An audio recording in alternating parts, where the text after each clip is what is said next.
Hello everybody. So today I will talk about calculus. The topic today is about the tangent line. So now I will show you how to answer. We have the graph in here. They want to find the tangent when s equals to number 1. So they want to find first the derivative of the function at s equals to number 1. To do about this one, we need to find about the slope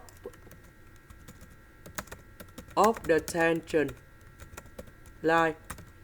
So to do about this one, we see that this is about the straight line, and we know that location in here, that is about 1, 1. And the next point, that is about this one, that is about 0, number 3. So we want to find this one. So we just find about the slope of the tangent line.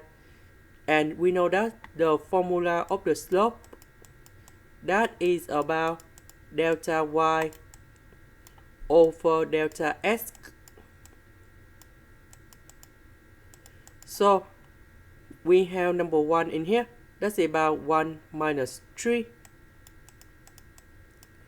over 1 minus 0. And we have negative number 2. And the value we need to write, that's about negative number 2. This is the end. Thank you for watching.